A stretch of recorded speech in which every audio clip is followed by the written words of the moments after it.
조갑제 TV 시청자 여러분 안녕하십니까. 월요일에 조선일보가 배달되면은 저는 최보식 기자가 이번에는 누구를 인터뷰를 했느냐부터 먼저 찾아봅니다. 최보식이 만난 사람이라는 이 인터뷰는 아주 재미가 있습니다. 그리고 뉴스가 있습니다. 인터뷰에 성공하려면 우선 제일 중요한 게 사람을 잘 선정해야 됩니다. 그 사람이 화제를 모으는 사람이라야 되고 스토리가 있는 사람이라야 되고 뭐 드라마틱하면 더 좋고 그 시점에서 국민들이 독자들이 관심을 가질 수 있는 사람이어야 합니다. 재미있는 사람은 좋은 사람이라고 생각합니다. 저는 기자 생활을 좀 오래 하다가 보니까 누가 좋은 사람이냐? 착한 일을 하는 사람이 좋은 사람이죠. 그러나 착한 사람만으로 될까? 저는 재미있는 사람이라고 생각합니다. 재미. 자, 그런데 이번 어제 등장한 이 민경우란 이름을 가진 사람이 등장을 해서 제가 깜짝 놀랐습니다. 왜냐하면 조갑제닷컴을 검색해 보시면은 제가 쓴, 그리고 우리 기자들이 쓴 민경우라는 이름이 자주 나옵니다. 전부가 다 비판적인 기사입니다. 간첩죄로 2번 복역한 사람이 또 2번 좌파정권 때 2번 사면 복권이 되어가지고 더구나 북한 방문까지 허용했다. 이럴 수가 있느냐. 더구나 조총련을 통한 공작에 포섭된 사람인데 이럴 수가 있느냐. 이것은 좌파 정권의 비호가 없으면 이렇게 할 수는 없다라고 아주 개탄하는 기사가 많이 실려 있습니다. 저도 몇 번 써서 민경우라 하면은 귀에 친숙하는데 보통 분들은 잘 모르죠. 그런데 이 민경우 씨가 아주 다른 모습으로 180도 달라진 모습으로 등장을 했는데 이 인터뷰를 읽은 저희 소감을 말씀드린다면 이분은 지옥의 문턱까지 간 사람입니다. 지옥. 그 지옥은 뭐냐? 이른바 주체사상이라는 또 가짜 민족주의의 말하자면 지적 사기죠. 지적 사기의 신면을 보고 거기서 뛰쳐나온 사람이라는 것을 알 수가 있었습니다. 지옥을 본 사람이 천국의 고마움을 안다고 그럽니다.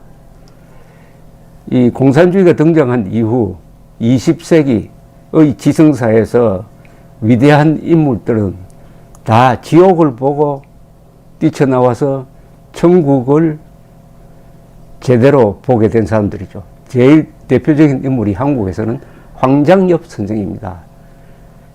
앙드레 지드 같은 사람, 아하스 퀘스텔러 같은 사람, 또 다른 면에서 조지 오웰 같은 사람이죠.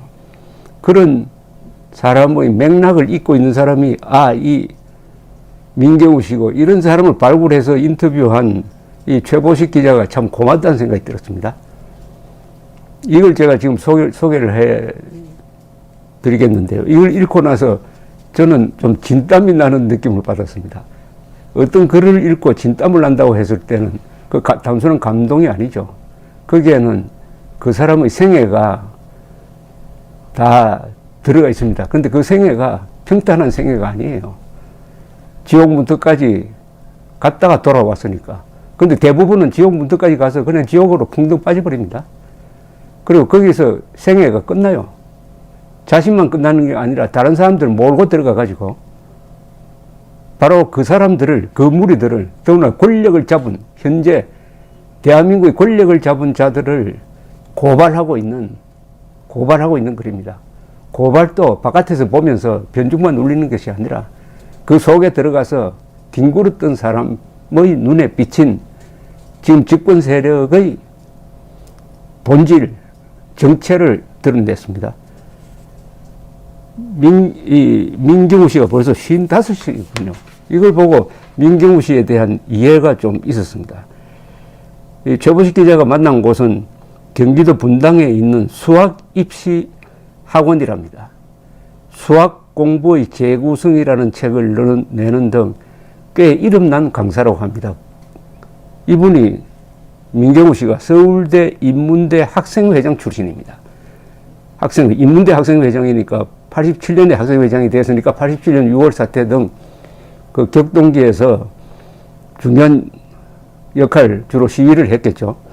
그러다가 이적단체인 조국통일범민족연합 남측본부 사무처장을 10년간 맡았고 김영삼 노무현 정부에서 각각 간첩 혐의로 기소되어 총 4년 2개월 감옥에서 지냈습니다. 그리고 형을 다 살지 않았어요. 두 번 다 특별 사면으로 나왔습니다. 복권도 됐어요.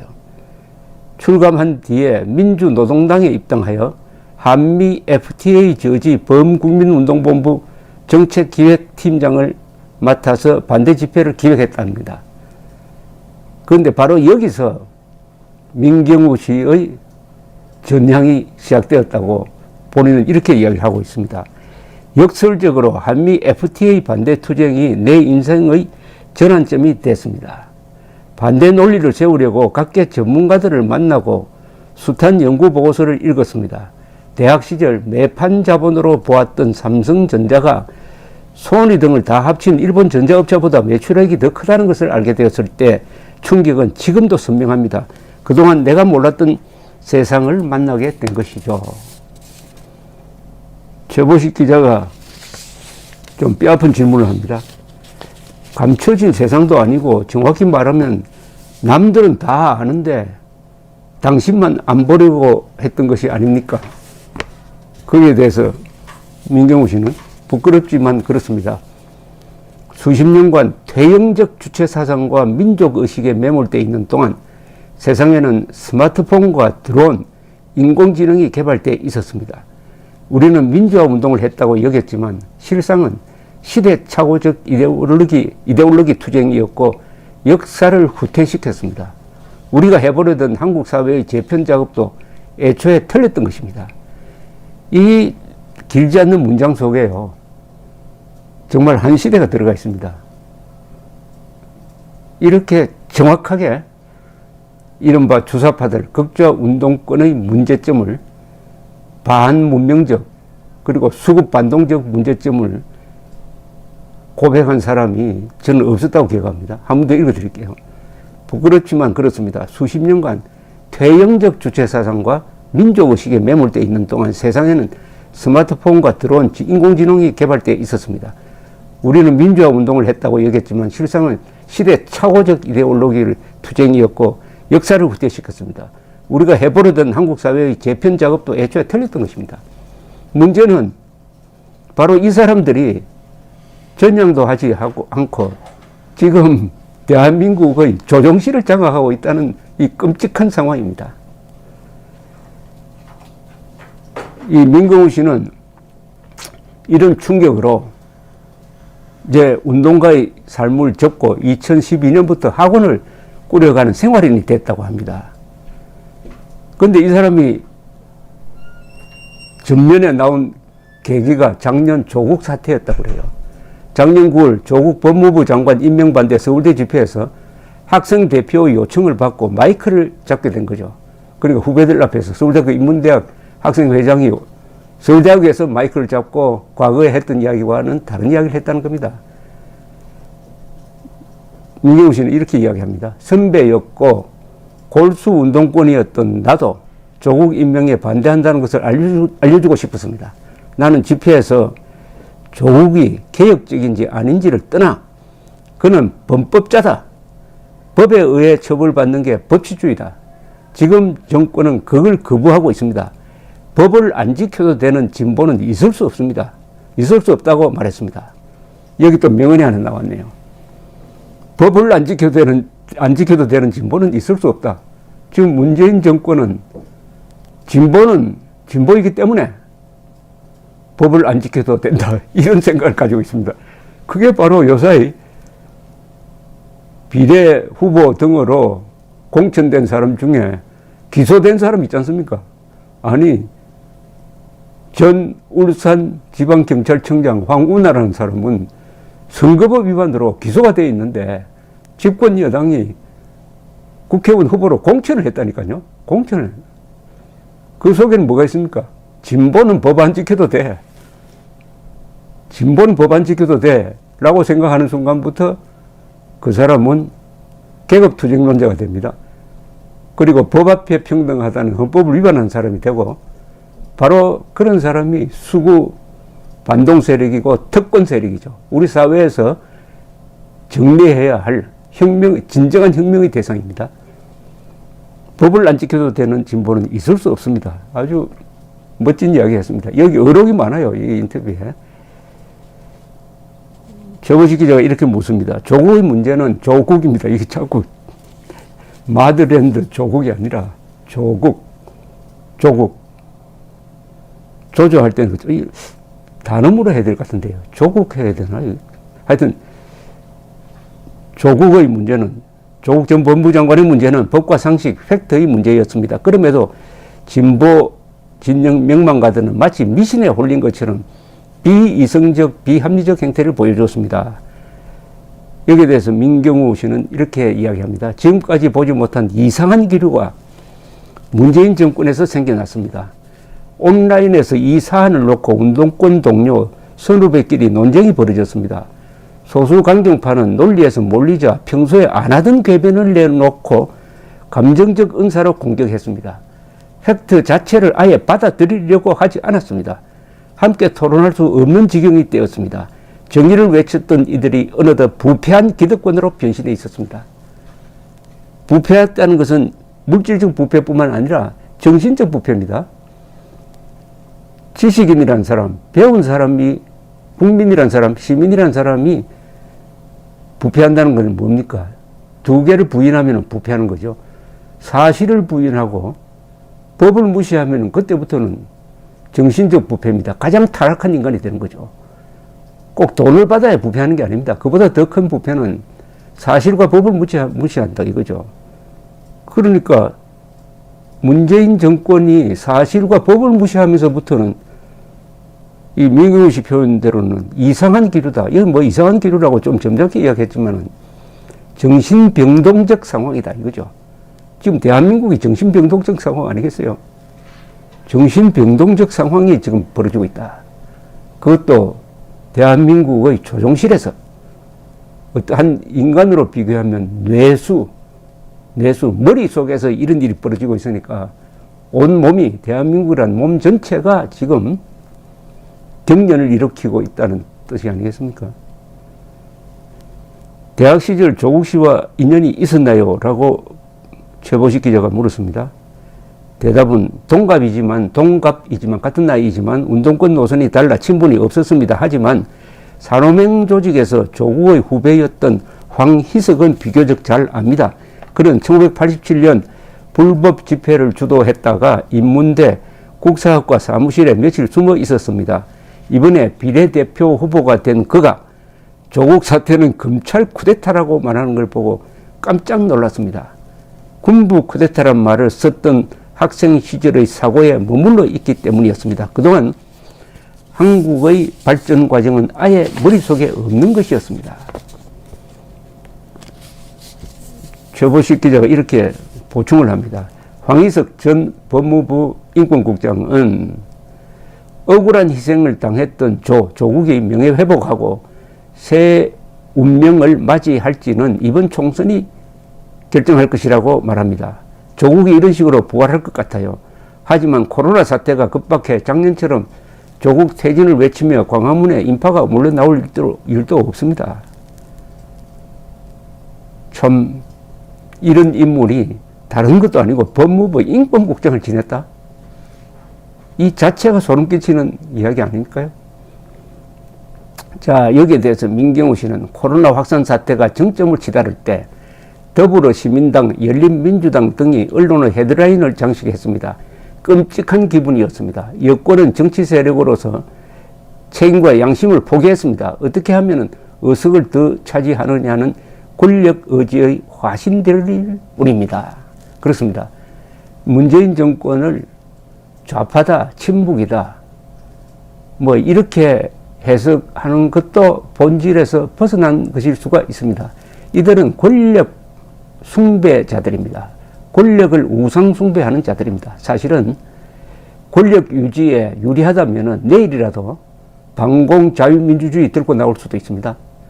권력입니다. 권력을 유지하기 위해서는 현재로서는 사회주의적 포퓰리즘으로 국민들을 공짜 좋아하고 고마워할 줄 모르는 사람으로 만들고 가짜 민족주의, 그러니까 종족주의죠. 종족주의 선동으로서 안보를 파괴하는 것이 표를 얻는 데 도움이 된다고 해서 그렇게 하는데, 그게 안 먹힌다 하면 또 금방 표변할 수도 있다. 왜냐? 권력이 목표다. 권력을 목표로 하기 때문에 수단 방법 안 가린다는 겁니다. 혁명을 위해서는 수단 방법 안 가린다고 해놓고는 사실은 혁명이 아니라 권력 장악과 유지를 위해서는 수단 방법 안 가린다. 이게 문재인 정권과 공산주의자들의 본질입니다.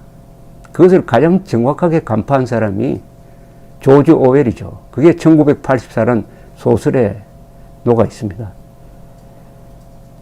최보식 기자가 이제 이렇게 말을 이어갑니다. 당신에 대한 이야기를 해봅시다. 1990년대 초 공산주의 동구권 붕괴는 운동권 학생들에게 충격을 주었습니다. 맹목적으로 추종해온 이념에 회의하기 시작했는데 당신은 오히려 1995년부터 친북단체인 범민련에 들어갔지 않습니까? 민경우 씨는 이렇게 이야기합니다. 대학 시절 해방 전후사의 인식, 전환시대의 논리 같은 책이 독소였습니다. 북한에 대해 감성적 접근을 했고 우리 민족끼리 주체적으로 하자는 말에 현혹되었습니다. 돌아보면 내가 지적으로 낙후한 그룹에 속해 있었습니다. 시대의 흐름에 거슬러서 우리나라를 극도로 고립된 반미의 섬을 만들려고 했던 거죠. 너무나 참 가슴 아픈, 본인으로서는 가슴 아픈 이 반성입니다. 이것은 자신의 생애의 한 상당 부분을 부정하는 겁니다. 이런 이야기 하기 힘들어요. 그러니까 공산주의에서 전향하는 사람이 제일 숫자가 적다고 그럽니다. 여기서 해방 전후사의 인식, 한길사에서 나온 책, 전환시대의 논리는 이영희 씨가 쓴 거, 이 책을 독이라고 그랬습니다. 독이다, 이게. 책이 독이 된다, 이거. 이 책을 쓰고 출판한 사람들 듣고 느끼는 바가 있을 겁니다. 북한의 국내 동향 문건을 전달한 간첩 혐의로 2차례 징역형을 살았는데요. 물으니까 그때는 간첩 행위라는 의식이 없었습니다. 조총련 정치국장과 200여 차례 통화하면서 그쪽에서 부탁하는 정보를 수집해 보내주었습니다. 남북 교류가 진행되던 시기여서 다른 라인에서는 이런 일이 더 많이 벌어졌을 것입니다. 김대중 정부 이후 노무현 정부 10년 동안 남북 화해, 교류, 우리 민족끼리 6.15 선언, 14선언 이런 걸 하면서 이 좌파 진영 안에서는 조총련 정치국장, 반국가단체 조총련 정치국장은 북한 노동당의 부하죠. 그들에게 정보 제공하는 것이 아무 죄책감을 느끼지 않았다는 겁니다. 그러니까 이 좌파 진영의 심리를 잘 분석하고 있습니다. 지금 문재인 정권이 더 심하지 않을까요? 여기 이런 이야기가 있습니다. 다른 라인에서는 이런 일이 더 많이 벌어졌을 것입니다. 그 다른 라인이 누구냐 이거예요.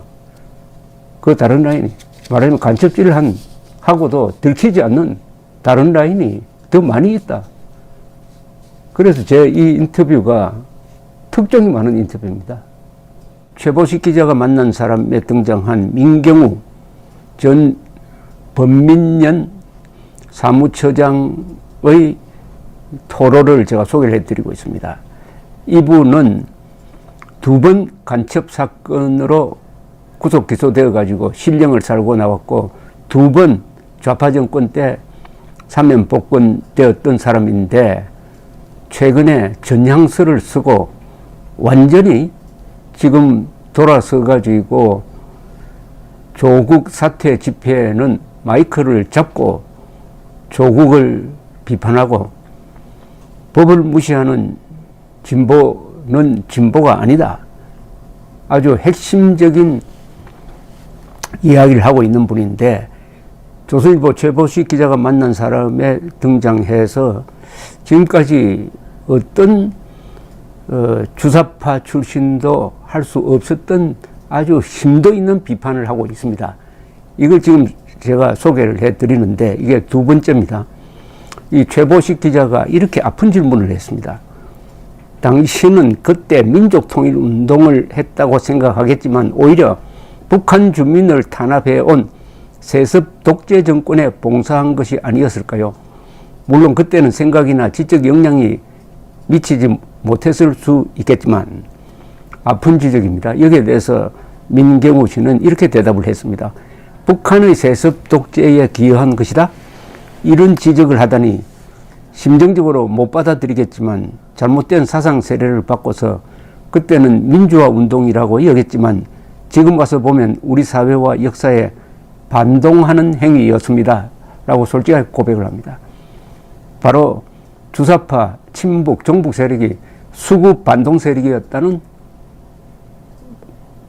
고백이죠. 그 고백을 바로 거기에 몸담았던 사람이 하고 있으니까 진실성이 있습니다. 최보식 기자는 여전히 북한 정권에 대해 운동권 시절 감성이 남아있는지 아니면 전향한 것인지 분명하지 않습니다. 라고 지적을 하니까 비로소 민경우 씨는 나는 출소한 뒤로 보안 관찰 대상이었습니다. 반성과 전향을 안 했습니다. 민주화 운동의 연장선에서 해왔기 때문에 전향 이유가 없다고 생각했습니다. 그러니까 북한을 도와주는 간첩도 이것도 민주화 운동이라고 한때 생각했다는 거죠. 많은 사람이 지금도 그렇게 생각하고 있을 것입니다. 그러나 이분은 달랐다 이겁니다. 하지만 학원을 꾸려가고 현실에 부딪히면서 내 과거의 운동에 문제가 많다는 것을 깨달았습니다. 문재인 정권이 들어선 뒤 전향서를 제출했습니다. 이게 중요합니다. 전향하는 마음이 있다가도 문재인 정권이 들었으면 이제는 전향할 필요가 없다. 내가 역시 민주화 운동을 했구나 이렇게 생각할 텐데 이분은 문재인 정권이 들어서니까 아예 전향을 해버렸다는 겁니다. 그런 점에서 이분의 양심 고백이 남다르다는 생각이 듭니다. 최보식 기자가 또 이렇게 물었습니다. 임종석이나 조국의 경우 이런 질문에 신경질적 반응을 보였습니다. 586 운동권 세대는 퇴영적 이념에 빠져 있었던 것을 여전히 자랑스러운 훈장으로 여기고 있는데요. 임종석이나 조국 이 사람은 당신들 과거에 주사파하고 사회주의 운동, 공산주의 운동 하지 않았냐 이렇게 하면은 화를 벌컥 냅니다. 우리는 그때 민주화 운동이고 당신들 그때 뭘 했느냐 이렇게 나옵니다. 거기에 대해서 그러면은 두 차례에 걸쳐 간첩 사건에 연루되어 확정 판결을 받고 감옥 살고 4년 감옥 살고 나온 민경우 씨는 뭐라고 대답을 할까요? 이분이 이제 전향을 했습니다. 이렇게 대답을 하고 있습니다. 나를 포함하여 586 운동권은 사회에 해악을 끼친 게 아닌지 자문할 때가 되었습니다. 이들은 현실에서 자신의 이념을 확인해 보는 절차를 빼먹었습니다. 현실의 복잡한 이해관계를 겪어본 적이 없어 여전히 젊은 날의 관념성에 지배되어 있습니다. 내가 정신 차리게 된 것은 직접 학원을 꾸려 돈을 벌어보면서였습니다. 누군가로부터 돈을 받아내야 하고 또 돈을 주어야 하고 그게 전쟁이었습니다. 돈에 얽히면서 인생을 많이 배웠습니다. 아주 솔직한 고백입니다. 지금 386, 이제는 586이 되는데 이 운동권 사람들은 땀을 흘려 돈을 벌어본 적이 없다 이거예요. 그러니까 과거에 80년대 가지고 있던 주사파, 공산주의, 계급투쟁론 이 관념에서 아직도 해방된 적이 없고 해방될 수 있는 기회를 잡지 못했다는 겁니다. 돈을 벌기 위해서 시장 바닥에서 한번 헤매보아야 하는데 돈을 벌고 돈을 주는 게 얼마나 어려운 일인지를 알아야 되는데 그걸 하지 않고 건달처럼 선동꾼처럼 지식인인 양 행세하면서 반성의 기회를 놓치고 말았다. 그들이 가지고 있던 반동적 턱도 없는 생각이 현실에 부딪히면 얼마나 허무한지를 알지도 못하고 아직도 동굴 안에 갇혀 있다. 이런 이야기입니다. 바퀴벌레처럼 현실이라는 햇볕을 회피하고 그러나 권력의 동굴입니다. 권력을 가지고 이제 동굴을 더 강고하게 만들고 햇빛을 차단하고 있어요. 권력 집단에 들어가 있는 586 세대에 대해 자기 손으로 돈을 안 벌어봐 현실을 제대로 못 본다는 비판이 있었습니다. 는 질문에 이 민경우 씨는 이렇게 이야기를 하네요. 현 정권의 586 정치 실세들은 돈 버는 게 얼마나 어려운지 돈 때문에 발생하는 고통을 경험 못한 집단입니다. 이들은 최저임금이 오르면 고용이 줄어든다는 당연한 사실도 이해 못하거나 관심이 없습니다. 현실의 복잡성을 알지 못하기에 부동산 공유제, 특목고 폐지 같은 말을 꺼내는 것입니다. 돈이 움직이는 현장에서 형성되지 않는 사상과 정책 노선은 쉽게 무너집니다. 그러니까 사람이 자본주의 세상에서 살고 있는 한, 자유주의도 마찬가지지만 기본적으로 돈이 있어야 생활할 수 있다. 돈을 벌어봐야 이 세상을 알게 되는데 그런 경험이 없는 자들이 무슨 나라 운영을 하겠느냐 이런 뜻입니다. 생활인으로 돌아오면서 어떻게 수학 입시 학원을 하려고 마음먹었습니까? 민경우 씨는 원래 내가 이과 출신입니다. 서울대 의대에 입학했다가 학생운동을 하려고 이듬해 다시 시험을 쳐 인문대에 들어간 경우입니다. 수학 입시 학원을 시작할 때 운동권 후배들을 불러 모았습니다. 이때부터 재미가 있습니다. 하지만 이들은 수학을 가르칠 실력이 안 되었습니다. 강의실에서 좌편향 현대사를 가르치려고 했습니다. 참 난감하죠. 수학을 가르쳐야 될 텐데 수학 실력은 없으니까 난데없이 수학 시간에 좌편향 현대사를 참 끈질기긴 끈질깁니다. 그전까지 절대 진리였던 함께 가자 우리의 길이라는 주사파의 대중노선은 허구였습니다. 그렇다면 학원 강사했던 후배들을 해고했다는 뜻입니까? 라고 물었더니 운동권에 있을 때는 부족하면 위로하고 설득하고 같이 갈 수 있었습니다. 하지만 시장은 완전히 다르게 움직였습니다. 2년쯤 지나 학원을 말아먹었습니다. 후배들을 내보내면서 법적인 갈등으로 비화되었습니다. 내가 마치 악덕 고용주처럼 되었습니다. 고발되어 지방노동청에 몇 번이나 출두했습니다. 우리나라 노동법이 정말 문제가 많다는 것을 알게 됐습니다. 운동권 시절에 비해 너무 돌아선 것 아닙니까? 라고 오히려 최보식 씨가 놀라서 물었습니다. 그런데 이적단체 범민련 너희 사무처장 출신은 이렇게 답을 하고 있습니다. 그 전에 학원에서는 직원 10명이 있었는데 지금은 2명입니다. 하지만 생산성이 똑같습니다. 사회가 어떻게 조직되어야 하는지를 많이 생각하게 되었습니다. 현 정권이 들어서자 휴머니즘을 포장한 말들이 넘쳐났습니다. 운동권의 선전 구호가 그랬습니다. 하지만 현실에서는 그런 말일수록 무책임하고 공한 걸로 판정이 납니다. 이 운동권 직원 10명이 있을 때나 그 사람들 내보내고 2명이나 생산성이 똑같답니다. 이게 지금 우리나라 산업 현장에 이런 일이 벌어지고 있는 것 아닙니까? 휴머니즘을 포장한 말이 넘쳐난다고 했는데 제일 좋은 게 사람이 먼저다 아닙니까? 문재인 정권 내세운 게 사람이 먼저다. 그런데 가만히 들여다보면 우리 사람이 먼저다. 계급투쟁론적 휴머니즘을 교묘하게 이용을 해가지고 사람이 먼저다. 사람이 먼저다. 당신처럼 수학도 잘하는 사람이 그동안 세상을 왜 객관적으로 보지 못했습니까? 여기에 대한 이 민 전 사무처장의 답은 이 자녀 교육을 하는 부모들에게 많은 시사를 줍니다. 이렇게 대답을 합니다. 20대 초반에 누군가로부터 주입받았거나 책에서 읽었던 편향된 지식에서 못 벗어났던 것입니다. 참 뼈아픈 반성입니다. 그 시절 안목 있는 선배가 이런 말을 한마디라도 해주었으면 큰 재력가 있던 부모님은 이런 이념의 세계에 대해서 몰랐습니다. 아버지가 억지로 나를 미국 유학이라도 보냈으면 내 삶은 달라졌을 것입니다.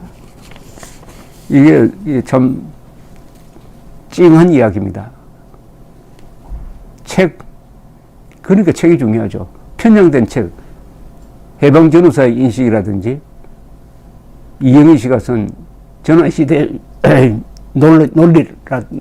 논리라든지 완전히 좌편향된 책을 참 읽고 그게 심취하다가 보니까 인생을 망치게 됐다.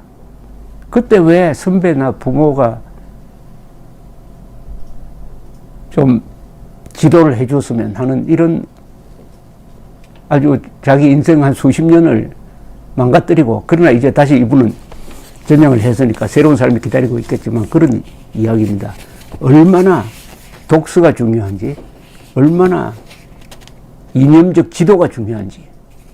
그러니까 이런 말이 있지 않습니까? 공산주의자가 되는 사람은 머리도 나쁘고 정직하지도 못하다. 머리도 나쁘고 정직하지도 못하답니다. 머리가 좋으면 절대 공산주의 선동에 안 넘어간다. 그리고 선동에 넘어갔더라도 정직한 사람은 곧 헤어나온다. 그러니까 공산주의자는 머리도 나쁘고 정직하지도 못하다. 이런 이야기인데, 마지막 질문이 이렇습니다. 뒤늦게 미국 등 바깥 세상을 구경했을 때 어떻던가요? 하니까 아직도 해외 나가본 적이 없습니다. 그전에는 보호관찰 대상이라 제약이 있었습니다. 이제는 의혹이 없어졌습니다. 이 좌파들은 이 김일성도 해외여행 경험이 거의 없습니다. 비행기 타는 걸 두려워하니까. 김정은도 마찬가지로 우물한 개구리들입니다. 이 특이합니다. 공산주의, 사회주의 이들은 해외여행을 가는 걸 싫어합니다. 가면은 아주 촌사람이 되어버리죠. 무능함이 드러납니다. 자기가 알고 있는 지식이 해외에 나가면 현실과 부딪혀가지고 완전히 다 박살이 나버립니다. 그러니까 두려워하는 거죠. 한국은 해외여행을 제일 많이 한 이승만 대통령이 세웠어요. 해외여행을 거의 하지 않은 김일성이 세운 북한과 여행을 많이 한 이승만이 세운 나라의 차이가 바로 대한민국과 북한의 차이입니다. 제발 이 주사파 출신들, 종북 좌파 세력들, 이 사람들을 해외에 보내가지고 돌리는 그런 무슨 재생 프로그램이라도 있어야 된다는 생각이 들었습니다.